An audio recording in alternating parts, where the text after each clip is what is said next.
Арбаңыздар, урматтуу НТС-ин көрүүчүлөрү. Бүгүн биздин эфирде эсимде долбоорунун кезектеги чыгарылышы. Биздин бүгүнкү мейман Болот Абдырахманов.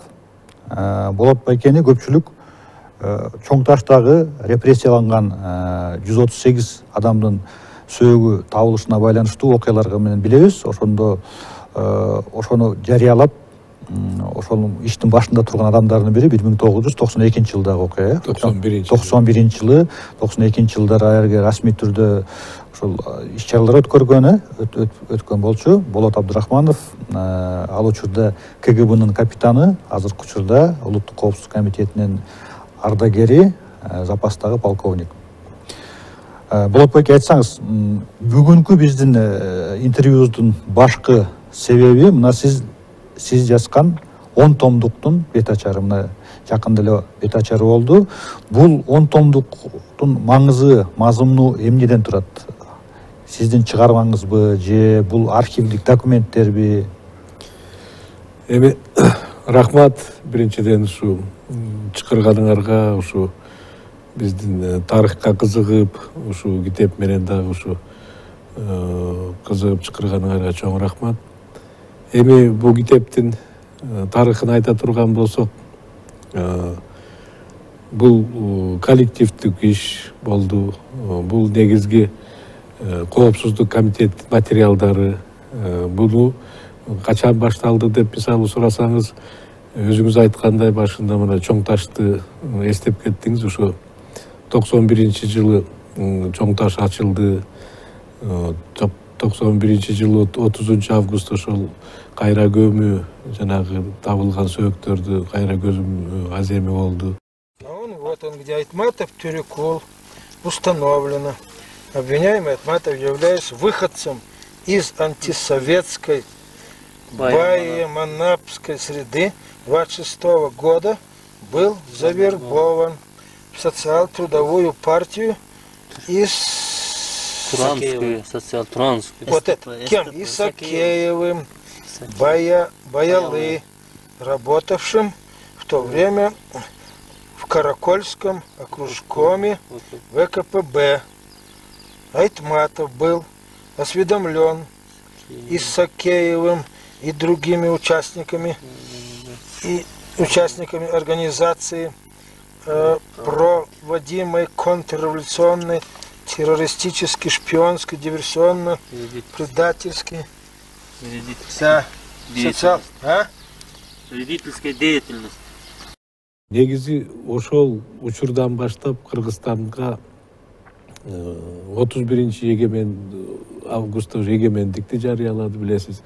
Ушу эгемендик болуп, ушул экил Атабейт дагы ушул чоң ачылган бир маалда болгон үчүн элдер дагы эгемендик келди. Баягы Кыргызстандын кандуу тарыхтарын кайрадан азыр ачып көрсө мүмкүнчүлүк бар окшойт. Эмне дегенде жашыруун жанагы чоң таш ачылып аткандан кийинде бир үмүт пайда болду деп эсептесе болот. Эмне дегенде ошол маалда ошондо КГБга көп каттар, кайрылуу, арыздар түшө баштады массовый түрдө. Негизи Сталин өлгөндөн кийин 53 жылы деле Хрущевдун учурунда актоо процесси башталган. Мындай аз-маз келе баштаган, аз-маз кичинеден. Бирок ушул Атабейттен кийин, чоң таштан кийин Кыргызстандын жарандары массовый түрдө ушу кайрыла баштады. Анан ошондо коопсуздук комитеттин жетекчиси, ошондо Анарбек Курамаевич Бакаев деген биз урматтаган жетекчи болуп келип, ал өзү негизи философ, илимпоз болгон үчүн, ошону жакшы түшүнгөн үчүн ушул актоо процессине ал активдүү ушул иш-чара көрүш керек деп түшүнүп, ошол активдүү актоо жумушу башталды да. Ошондо мынакей актоо жумушуна ошону өткөзүш үчүн архивдин кызматкерлери, ошондо ардагерлерди бир топ түзүп алып, ошо актоо процесси башталып, жумасына менимче ошо бир Советтик Кыргызстан, Советская Киргизия деген гезиттерге аягына ошол эки акталган кишилердин аты жөнү жазыла баштады. Кыска маалымат аты жөнү, туулган жылы, анан туулган жери. Аларды эгемен Кыргызстандын бийлиги соту актап чечим чыгарып атты. Ооба, ошол башталды да, биз материалдарды прокуратурага берип аттык, алар актап, ошолордун тизмеси чыга баштады да. Анан ушу 96-жылы биринчи жолу, 97-чи экинчи жыл болуп, мындай ошолорду топтоп эки брошюра чыкты. Эки брошюранын ичинде 8200-гө жакын ошол акталгандардын тизмеси чыкты да. Анан андан кийин бир топ убакытка бул жумуш токтолуп калды ар кандай себептер менен. Анан 2013-жылы эми баягы актоо процесстери баягы мурунку союз республикаларда активдүү болгон заман болду да, чын айтсак. Мисалы, ошо Россияны эле алсак, 50-гө жакын территориалдык субъекттерде орусча айтканда белая книга памяти деп чыга баштады. Ошол репрессияга душар болгондордун тизмелери да. Айта кетиш керек, Орто Азия республикалардан да чыккан жок. Анан 13-жылы ошондо мен Коопсуздук комитетинин жетекчилигине кайра кайрылды. Ушул эки жумушту башталды эле, ушул экинде кайра улантып бүтүш керек эле десем, Кудай жалгап уруксаат алып, ошондо мен Коопсуздук комитетинин институттун жетекчиси болчумун. Бир топ түзүп алып, биз 3,5 жыл архивде, Коопсуздук комитетинин архивине атайын бөлмө бөлүп берип, атайын фонд бар. Атайын фонд, Коопсуздук комитетинин архивинде атайын фонддо 14,5 миң ошол репрессия душар болгондордун делалары жатат да. 14,5 миң адамды. 14,5 адам эмес. 14,5 дело. Иш, папка. Анан ошол эки жумуш тобу ошолорду башынан баштап 3,5 жылдын ичинде аягына чейин баарын тең электеп чыкты да, электеп чыкты. Ал жерге эмне бизге маалымат керек эле? Ошол папканын ичиндеги репрессияга душар болгон жарандын аты жөнү, туулган жылы, анан туулган жери, улуту, жашаган жери, иштеген жери. Анан эгерде маалымат болсо, партийный экен же партияда жок бекен мүчөсү. Анан камалган жылы, анан соттолгон же атылган жылы датасы аянкы болсо, качан акталган. Ушул маалыматтарды биз ушу 13-жылдан баштап кичинеден иштеп компьютерге киргизе баштадык. Ошо 3,5 жылдын ичинде ошол 14,5 миң жанагы иштин баарын карап, ошол бир чоң база данных түзүлдү да. Анан аны электеп отуруп, анан 17-жылы бир мен эл аралык чоң конференцияда Бишкекте ушул репрессиялар боюнча, бир тема боюнча бир конференцияда мен ошондо доклад кылып, ошондо мен айткам. Ушу Кудай буйрса ушу жумушту биз бүтүрүп калдык. Кыргызстанда дагы илимпоздор, коомчулуктар негизи ушул эки муктаж болуп атат. Ошондой китеп чыкса, биздин өсүп келаткан жарандарга дагы бул пайдалуу болот эле. Биздин өзүбүздүн баягы кайгылуу тарыхтагы барактарын ачылат эле. Көп кишилер ушул эки өзлөрүнүн тиги аталары кайда репрессия болгондорун эмгиче билишпейт, мүмкүн ошого да жардам болот эле деп сунуш кылсам, ошондогу конференциянын резолюциясына ушул сунушту кабыл алып туура деп, анан кыска мөөнөттүн ичинде эле ошондо Ак үйдүн биздин аппарат, президенттин аппаратынан мага кишилер чыгып, жакшы сунуш кылдыңыз, ушул экини биз да колдойбуз, ошону чыгаргыла деп мындай сунуш болду. Мен чын айтканда кубандым. Бирок алар айтты, бул данныйларыңар кандай, кайсы тилде дегенден орус тилде дедим. Орус тилде десем, кыргызчага которсоңор жакшы болот эле деди да. Макул деп, анан мен 17-жылы Коопсуздук комитеттен пенсияга узатышты. Анан мен Арабаев университети бар, билесиңер, кыргыз мамлекеттик биздин университетте, ошондо ректору Төлөбек Абылч Абдрахманов ал киши өзү тарыхчы болгон үчүн, илимпоз болгон үчүн экөөбүз көптөн бери тааныш болчубуз. Ушул маселени айтсам аябай бизди туура түшүнүп колдоду.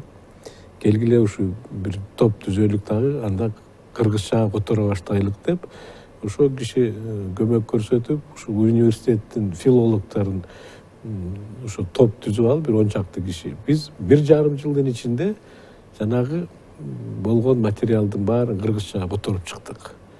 Которуп чыгып бүткөндөн кийин карасак, ушул бүгүнкү мына силердин астыңардагы 10 томдук ушундай материалдар болду да. Анан азыр анализдеп көрсөк, мисалы бул китептин мазмунун бул жерде жанагы 20 миңге жакын жарандардын тизмеси алфавит боюнча да, Адан Яга чейин баары тең топтолгон. 20 миң кыргызстандык. 20 миң кыргызстандык жаран. Булардын арасында мына 50ге жакын ошол учурда Кыргызстанда жашаган улуттардын өкүлдөрү. Мына мен божомолдоп эле айтайын, эң биринчи орунда кыргыздар саны, экинчи орустардын саны, үчүнчү болуп уйгурлар. Андан башка мына бул жерде жашаган немистер, корейстер, дунгандар, өзбек туугандар ишилип 50ге жакын ошондо Кыргызстанда жашап аткан репрессияларга дуушар болгон адамдар. Булар соттолгондор, ичинде атылгандар да бар. Булар соттолгондор, ссылкага кеткендер бар, атылгандар бар, бул жерде түрмөдө өлүп калгандар бар, ошол кыйналып мүмкүнчү. Анан 17-жылы ошону баштап, мына 18-19 жылы ошо которуп бүттүк. И мына өткөн жумада эле февралдын 18-inde басмаканадан ошол өзүбүз мынакей силер көрүп аткан 10 томдукту колго тийди да. Ол колго тийип, мынакей азыр элдер жаңы көрүп атат. Болгону эми 100 эле нуска чыкты болгону. Эми мен ойлойм, бул деле пока жетиштүү. Эми эгерде муктаждык болсо, мүмкүн дагы чыгарганга аракет кылабыз да. 100 эле нуска дейсиз, бул демек өзүңүздүн күчүңүз менен чыгарган окшойсуз, Ооба. Башында баягы 17-жылы мамлекет тарабынан колдоо болот деп дегендер, алар унчукпай калды, алардын дайын жокпу? Ушу изилдөөңүздү колдойбуз дегендер мамлекет тарабынан. Эми кандай десем, мен булар унуткан деле жок. Мен аларды маал боюнча маалымат берип аттым, кандай этапта жүрүп атат, эмне иш-чара көрүп атабыз, ошолорду айтып турдук. Эми бирок азырынча бул жыйнактын чыгышына мамлекеттин түз көмөгү жок экен да. Эми эгер түз көмөктү силер баягы акча тарап каражат жагынан көрсөңөр, каражат бөлүнгөн жок, чын айтайын.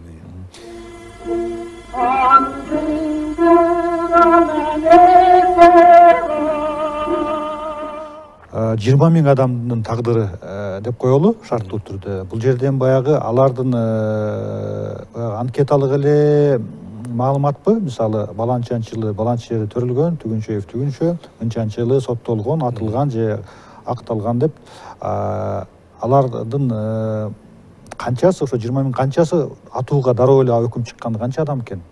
Эми бул жакшы суроо бердиңиз. Мисалы, канчасы бул жерде мындай да, канчасы атууга кеткен, канчасы соттолгон, канчасы түрмөнүн ичинде өлүп калган, канчасы мисалы ВКПБнын мүчөсү, канчасы жана жетекчилер болгон, канчасы студент даже бар, канчасы кары, канчасы жаш, канчасы аял, канчасы эркек дегендин баары тең азыр мына мен сизге айткандай Арабаев университетинин ректорунун жетекчилиги менен атайын илимий топ ошол экин анализдеп атат. Мына азыр ал жумуштагы соңуна келген турат. Ал ошол статистический маалыматтар өзүнчө бир 3 том болуп чыккан атат, Кудай буйрса, жакындачы. Ошол экилер айткандай, ошол жерде канчанчы жылы, мисалы мен бул жерден эгерде жана канчанчы жылы кармалды, канчанчы жылы камакка алынды деп айтпайм жана. Ошолордун баарын тең анализ кылса, мисалы кайсы жылдары Кыргызстанда репрессия аябай күчтөнгөн, кайсы жылы азайган, кайсы жылы кайра күчтөнгөн десек, мына мен муну канча жолу баягы бул 10 томду жасап атканда мен айтат элем, мисалы 30-жылдары жана колхоз уюштуруп атканда ошондо бир чоң репрессиялар болгон. Толкун болгон экен. Аябай чоң болгон. Ошо рекин тизмелери жанагы 3 томдук статистический маалыматтарга кирет деп ойлойм. Анан эң чоң дагы 37-38 жылы негизи союз боюнча эң чоң репрессиялар ошо эки учурда болду, алардын тизмеси. Анан айтыш керек, жана ата мекендик согуш болуп атканда дагы ошондо дагы кармалгандар учуру бар. Алардыкы өзүнчө. Мен айтып атпайм, бул жерде ар кандай катмардын баягы калктын өзүнчө социалдык катмардын дагы эмелери бар. Мына канчасы бул жерден башкарма болгон, канчасы колхозчу болгон, канчасы жумушчу болгон, канчасы мугалим болгон. Канчасы мисалы даже НКВДнин кызматкерлери бар бул жерде, 120га жакын менимче. Кызыл аскердин кызматкерлери, даже соттогон соттор бар, соттордун мүчө. Мунун баары тең эми кийинки этап болуп муну изилдегенге чоң мындай жол ачылды десем болот да. Ошондо бул кайсы жылдарды камтыйт? 30-жылдарды, 40-жылдарды, кайсы жылдан баштап, кайсы жылга чейинки мезгил? Карасаңыз, бул жерде 1920-1953 жыл деп турат, э? Значит, эмне үчүн 20-чы? Бул Коопсуздук комитеттин архивинде документтер 20-чы жылдан эле башталат. Мына мен айтып кетейин, баягы биздин тарых боюнча Кыргызстанга Совет бийлиги 18-чы жылдан келди деп айтып атабыз да, туура? Туура, 18-чы жылы келген, бирок азыркы Кыргызстан анда мисалы бул жердеги түндүк областтар Жети сууга кирчи, түштүктөр болсо Какан хандыгына кирчи. Бирок 18-чы жылы баягы Совет бийлиги келгенде биринчи жылдары ЧК, ушу Түркистан түзүлгөн ЧКнын борбору штаб-квартирасы Ташкентте. Ошондо 18-ден 20-чы жылга чейин документтердин баары азыр Ташкенттин коопсуздук кызматынын ичинде. Аларга бизде мындай доступ жок болгон үчүн биз болгон доступ ушу 20-чы жылдан баштап изилдедик. Бул 53-чү жылга болгондо 33 жылдын ичиндеги маалыматты бул жерде камтылды да, камтылды. 53 жыл дейсиз, ошол 53 жылы Сталин 5-мартта өлгөндөн кийин репрессиялар дароо камбуугандай токтоп калды деп айтса болобу? Же уланганбы? Же башкача бир формага өткөнбү? Жакшы суроо бердиңиз, жакшы суроо бердиңиз. Бирок Боврекил биз да 53 жыл деп чектегенибиздин бир себеби эми репрессияны уландысы деп болот, бирок баягындай массовый түрдө болгон эмес да. Уже массовый түрдө болгон эмес. Муну белгилеп айтып кетиш керек. Кандай формаларда болгон? Аны изилдесеңиз эгер. Аны изилдеш керек, отдельно изилдеш керек. Бирок баягыдай мыкачылык уже эмне дегенде алар эми Хрущев, Сталиндин репрессия саясатын жанагындай элге чыгарып баарына тең айтып аткандан кийин уже аны кайталанбай калганы уже көзгө көрүнүп атат да, көзгө көрүнүп атат. Анан мындай коомдук эксперттик деңгээлде мындай бир дискуссиялар болуп калат да соңку жылдары өзгөчө мындай Россия тараптан, анткени эми ошол метрополия ошол эмес беле ошол учурда.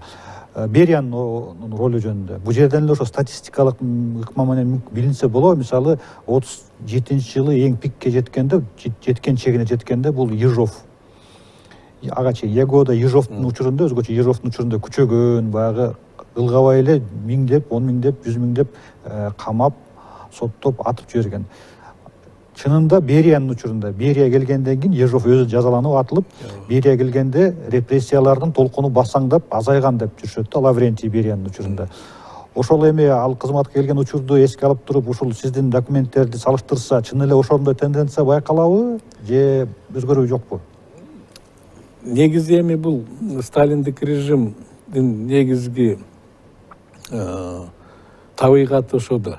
Бул өзүнүн органдарын өзү тазалап туруш керек. Өзүнүн коомун бир этап кылып коркутуп тазалап туруш керек. Ошон үчүн силер айткандай 38-жылы Ежов өзү дагы, мисалы Кыргызстанда 38-жылы репрессияларга аябай колун алган Лоцманов деген Кыргызстандын НКВДсынын жетекчиси, ал дагы өзү репрессияга дуушар болуп атылды. Бирок мен айтат элем, мисалы эң коркунучтуу жыл 38-жыл деп эсептейбиз. Мисалы Кыргызстанда ошондо мына бүгүнкү күнү Чоң Таштагы эле 137 кишинин аты табылып, ошол жерден сөөгү аты далилденип, ошол башка айтыш керек, биздин Нарында дагы, Ошто дагы, Караколдо дагы ошо 38-жылдары жүздөгөн жарандар атылган да. Ошо Лоцмановдун буйругу менен. Тилекке каршы алардын сөөктөрү бүгүн табыла элек. Бүгүн силер билгендей Кыргызстанда жалгыз эле ушул Атабейиттеги жана 137 кишинин сөөгү. Бул деген ошол учурда андан башка киши атылган эмес деп айткан эмес. Бул деген табылбай калды деген. Мынакей жана архивный материалдар көрсөтүп атат. Ошол Ежовдун аянкы күндөрү, нарком Баурекир Лоцмановдун аянкы күндөрү именно Берия келгенде ушул законду карайт экен, текшерет экен деп жанагындай массовый түрдө түрмөдөгүлөрдүн баарын тең аткан себеби ошол буга жооп беребиз деп корккон үчүн жүздөгөн сөөктөр чыкканда, ошо жүздөгөн репрессия болуп атылган, өзүнүн изин жашырыш үчүн, кылмыштарын жашырыш үчүн ушул экиндей массовый түрдө атылуу болду да, ошол 38-жылдар аягында. Эми мындай болуп аткандан кийин мен айткым келет, бул Берия келгенде репрессия токтолуп калды дегенден мен алысмын. Азайып басаңдады. Бирок баягыдай болбой азыраак болуп калды деш керек, азыраак болуп калды. Ал статистика ошо сиздин эмгекте байкалат, Эми муну байкалат. Мисалы бул жерде мен айтып атпайм, мисалы канча жыл камалган деген, камалган деген жанагы 3 том чыккандан кийин көрүлөт. 38-жылы канча экен, 1000 экен. Андан кийин Бериянын учурунда канча экенин азыраагы көзгө көрүнөт да. Бул китебиңизден тышкарыда сиздин баягы айткан, сүйлөгөн сөздөрүңүздөр, жазган макалаңыздардан билем, ошол Лоцмановдун учурунда, Ежовдун учурунда чынын айтканда, орой айтканда бул камоо атуунун планы болгон. Туура. Планы болгон дейт. Ушул таза эле төбө чачты тик тургузган бир окуялар, конкреттүү бир фактылар келтирилген экен. Мисалы, бир жерде, кайсы бир райондо 99 эле адам жазаланып калса, эмнеге 100 кылбайсың деп, анан чыга калып эле көчөдө аткан бир адамды алып эле калып камап койгонбу, атып салганбы ушун.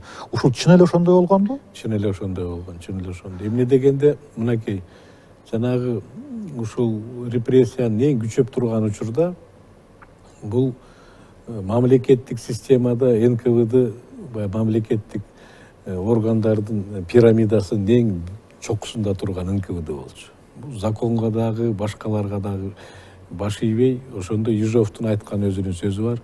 Каалаганыңарды кылгыла деген да. Каалаганыңарды кылгыла, бизге бүт баары тең уруксат деген. Ошон үчүн мисалы бул жерден жанагы кармалгандарды кээ бирде ошол эле тергөөчү өзүнүн чоңуна кирип, буну эмне үчүн мындай кармады? Буну далилдеш керек да дегенде, сен далилди өзүң жазышың керек. Биз Москвадан ошондой буйрук алдык, эч коркпогула деп, бул жердеги ошол эле Лоцманов өзүнүн кызматкерлерин, тергөөчүлөрүн ошентип мындай дем берип, ошондой сөздөрү бар да, силер эч коркпогула. Кармалдыбы киши, силер аны ададыги коомдун душманы, Совет Союзунун душманы деп, эл душманы. Эл душманы деп смело эметелди.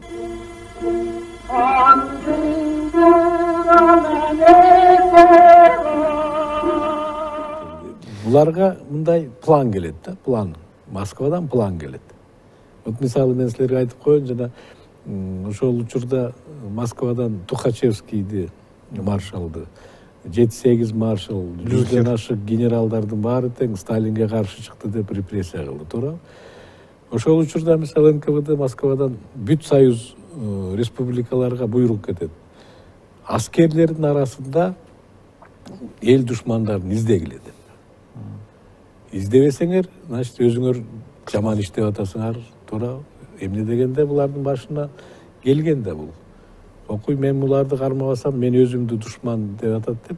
Эмне кылган? Бул жерде 53-чү улуттук кавалерлик полк ошолордун жаш такшалган кыргыз улуттук аскерлердин командирлеринин мына 50-ге жакынын репрессия кылып салган. Алардын иштерин карап көрсөңөр кызык фактылар. Мисалы бир командир бир жыйналышта айтыптыр. Биздин бөбүреки жоокерлердин баары тең эле кыргыздар. Бул жерде устав деген бар экен, ал орусча жазылган. Ал жерде жоокерлерге кылган талаптарды ушул кээ бирде түшүнбөй калып атышат. Келгиле ушуну кыргызча которолук. Ошондо бизге башкарганга да жеңил болот, алар да ушул уставды түшүнгөнгө да жеңил болот дегенде кийин анан ошондо бул деген улутчул эмне дегенде уставды кыргызча которгусу келген деп мисалы. Ошо менен кармап репрессияга тарткан да, көрдүңөрбү? Ошо план деп атасыздар. Мындай пикир бар да, эгерде сиз изилдеп көрсөңүз ошол байкалабы, ошол тастыкталабы, атайлап улуттук кадрларды бүткүл тармактардагы илим болобу, партия болобу, советтик органдар болобу, чарбалык органдар болобу, дал ошол улуттук жетекчилик кадрларды кыруу, азайтуу саясаты жүргөн деп. Же ал жаңылыш пикирби? Сиздин изилдөөңүздөрдө байкооңузда кандай? Ошол жылдары. Бул изилдөө боюнча бул туура. Эмне дегенде эми ошол учурда өзүнүн элине күйгөн, өзүнүн жерине күйгөн бизде кадрлар көп эле болчу. Жаңадан илим алып, билим алып, мен айтып атпайбы, жана эле командирлердин арасында буну кыргызча которуп койсоңор эмне болот экен деген.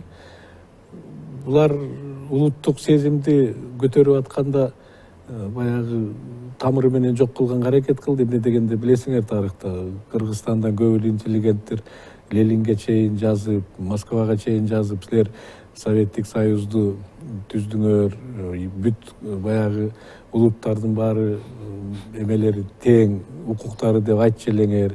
Бирок эмне үчүн бул жерде анда кыргыз кадрларды көтөрүлбөйт? Эмне үчүн биз кыргыз жанагы тилин өнүктүрөлүк деп талап кылса, бизди улутчу кыласыңар деп, мисалы жана Социал Туран партиясындагы мүчөсүңөр, ошореки улутчулсуңар деп интеллигенциянын баарын ошого такап анан баарын теңдиги кырууга баштаган себеби ошол да.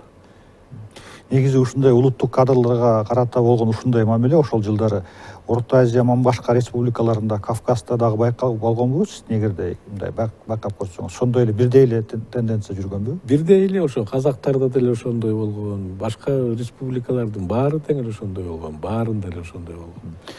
Ошонун кайрадан эле мындай тамырын мындай анализдегенге аракет кылсак да, Ежов менен Берияны салыштырганда экөөнүн деңгээли, кесиптик, моралдык, жетекчилик деңгээли ар башка сезилет да. Мындай ачык маалыматтарды окуганда Ежов өзү өтө эле сабатсыз, өтө эле моралдык жактан дагы мындай адам дейт турганга татыксыз адам деп маалыматтар көп жүрөт да.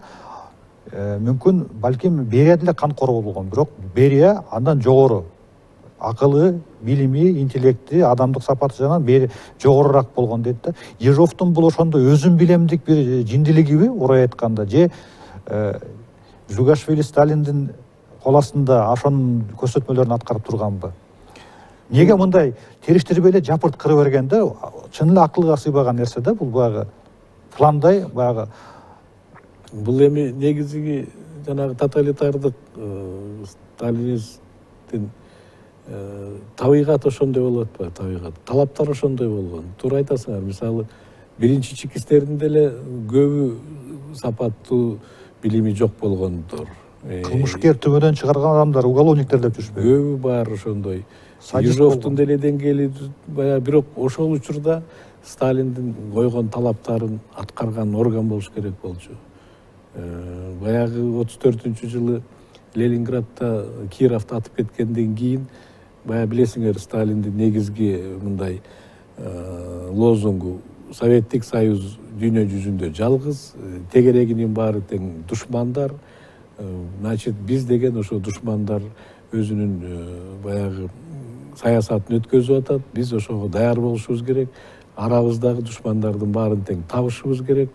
Ошолордун баарын тең жазага алышыбыз керек деген бул мамлекеттик ошондой саясат болгон да. Бул саясатты аткарганга жана Ежовго окшогон баш кесерлер керек болгон, ошондой НКВД окшогон органдар керек болгон. Булар ошонун буйругун аткарышты.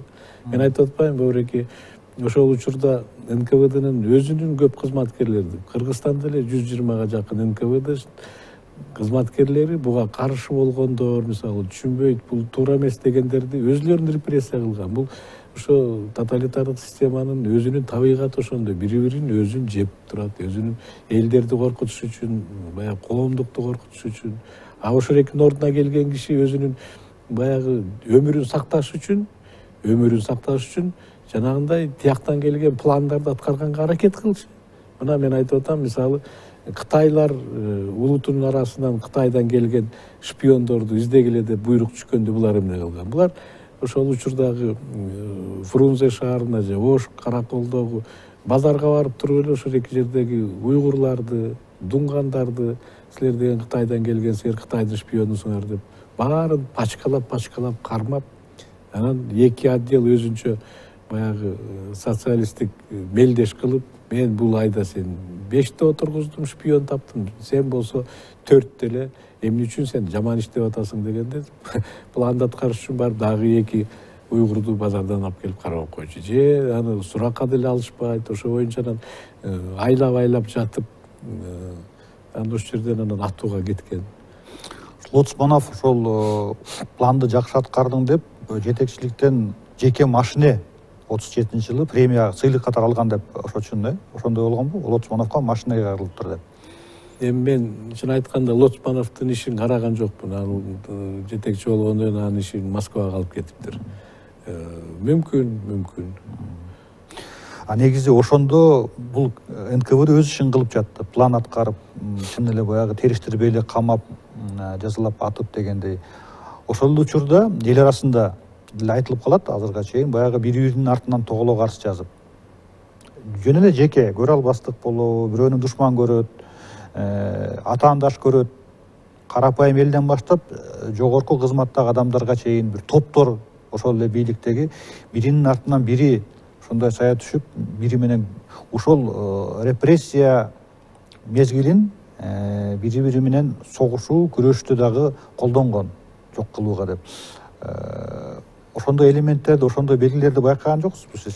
Байкалат. Эми баягы бул жерде бир топ деп атасыңар. Бул ошол экиндей акыбал менен колдонгондор даже жеке кызыкчылыгын, маселени чечиш үчүн, өзүнүн карьерасын көтөрүш үчүн, ошол эле жанагы өзүнүн жетекчисин жамандаш үчүн ушундай акыбал менен колдонгондор да болгон да. Муну жашырбаш керек. Эмне дегенде даже кошунасынын сулуу аялы, сулуу болсо ошол экиге суктанып алыш үчүн анын күйөөсүнө тоголоп кат жазып коюп, аны ал учурда текшере турган киши жок болчу, пландарды аткарыш керек болчу, эл душманын издеш керек болчу.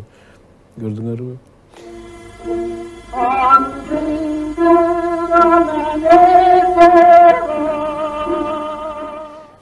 Ушуга эле байланыштуу суроо. Эсимде да 90-жылдардын башында эң тарыхта калган биздин легендарлуу парламенттин отурумдарынын биринде эсимде, ошондо КГБнын архивдерин ачуу тууралуу маселе көтөрүлгөндө, ошондо кээ бирлер каршы чыккан. Эгерде ал маалымат ачыкка чыкса, бул деги Кыргызстанда бири-бири менен ар бир экинчи адам учурашпай калат. Анткени заманы ошондой болгон, коркутуу үркүтүү болгон, бири-бирине артынан ошол арыз жазып, бири-биринин артынан ошо тоголо каршы жазгандар билинип калса, биздин коом ыдырайт, ыркыбыз кетет, чатактан башыбыз чыкпай калат деген бир депутаттардын табаш тартышы эсимде да 90-жылдардын башында. Ошол учур мисалы ошондо ар бир жазаланган адамдын артында атылган өзгө канчалык кызматы жогоросо, анын артынан ошондой эле деңгээлдеги кызматкерлердин колу коюлган көрсөтмөлөрү, моюнуна алган же тоголо карыздары тиркелген болуш керек, Туура, негизи аттуу баштуу адамдардын аттары. Бул азыркы силер айткандын негизи бар. Негизи бар. Эмне дегенде, мисалы, мен азыр ушул Чоң Таштагы Атабейтте ушу 91-жыл жайында жана 137 кишинин сөөгүн казып атканда биз ошону анализдеп көрсөк, ошол Москалев деген археолог, ошондо тажрыйбалуу археолог болгон үчүн бизди казып атканда комментарий берип атты. Мисалы, эсимде тиги бир ушу жердеги чыккан сөөктүн жамбаш сөөгү сынык экен да. Жамбаш сөөгү сынык. Ошондо айтып атат, бул киши ушу өлөрдүн астында эле сынган мунун буту. Көрдүңөрбү, ушул эки бүтөлбөптүр. Бирикпей ошо боюнча сынган боюнча калып калган. Бул эмнени айтат? Бул деген силер айткандай ушул эки адамды НКВД кармагандан кийин түрмөдөн муну сен эл душманысың, сен бул экини катка кол койгун документке. Же болбосо сен дагы кимдер эл душманын тизмесин айткын деп кыйнаганды көрсөтүп атат, кыйнаганды, сабаганды. Анан адам деген адам ар кандай адамдар болот. Кээ бири аягы өлгөнчө турат өзүнүн тиги баягы позициясына. Кээ бири болсо жанагындай кыйнаганга чыдабай кетип, деле мени кыйналганда батыраак кутулайынчы, келгиле касы кагазыңарга кол коюп берейинчи деген чыккан туурабы. Анан ошол үчүн мунун негизи бар, жана силер айткандай. Азыр мисалы мен деле ошондон алысмын. Азыр КГБнын архивинин баарын тең эле баягы жарыялап ачып койгон деген. КГБ деген бул атайын кызмат. Муну аякта баягы жашыруун маалымат дайыма болот. Ошон үчүн мен мисалы деле ушу чоң кылдаттык менен буга караш керек дейм да. Кээ бирлер азыр айтат, КГБнын архивинин баарын тең эле ачып эметип коюш керек. Муну чоң кылдаттык менен караш керек. Изилдөөчү илимпозсуз. Анан ошо изилдөөнүн мисалы жеке менин пикиримде бир нерсе менен эле мына бул эмгегиңиз буйруса бир жыйынтыктап коелу, бир алгачкы жыйынтыктардын бири. Мен ишенбейм, ушу менен эле токтоп калат депчи. Сиз ошончо тонналаган кагазды казып, ошончо жылдар бою архивде отуруп, сөзсүз көптөгөн маалымат, көптөгөн бир мүмкүн бир ой келгенди сиздерге. Мындан башка дагы изилдене турган эмне бар ушул багытта сиздин оюңузча? Эми купуя сырды КГБнын секреттерин айтпай эле коелу, андан тышкары коомчулук айтып бере турган. Мына мисалы мен айтпадымбы, Бөөреки, ушул эле 10 томду анализдегенге чоң көп мындай багыттар ачылып атат. Мына мисалы, сиз өзүңүз кайсы жерден болосуз? Таластан.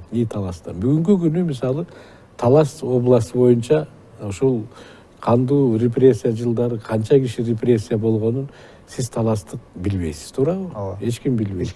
Ошол эле бүгүнкү күнү Нарындыктарды алалык, Көлдүк, Чүйдүк же Ош Баткенди эч ким билбейт.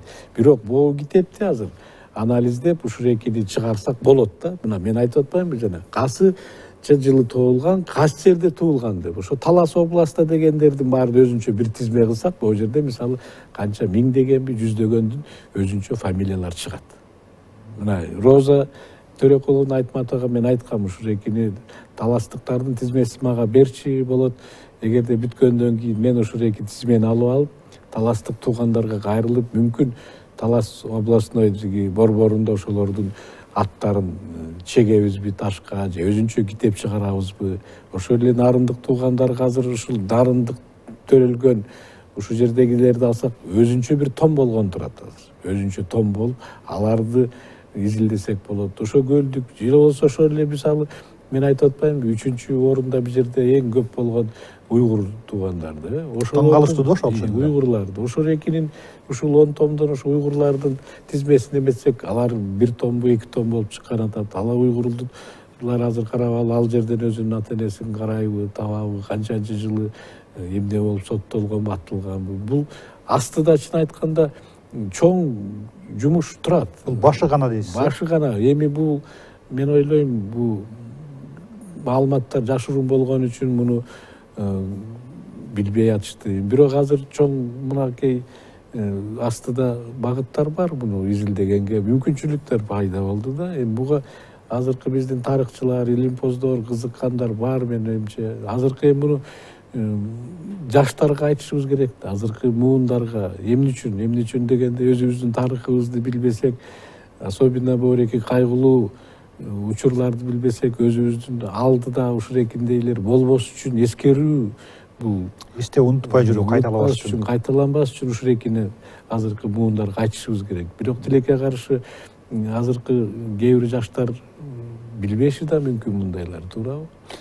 Ушул маалыматты, бул эми мындай тизме экен, чоң тизме, мындай кеңири. Ушуну санариптештирип эле интернет санариптик цифралык версиясын чыгарыпса көпчүлүк буга жетүү, бул маалыматты алуу оңоюраак болмоктур мүмкүн. Ал жөнүндө ойлоңуз. Бул дагы негизи азыр мындай каралып атат. Мүмкүн ал дагы болушу мүмкүн, туура. Урматтуу НТСтин көрүүчүлөрү, сиздер эсимде долбоорунун кезектеги чыгарылышын көрдүңүздөр. Кийинки эфирлерден көрүшкөнчө бар болуңуздар.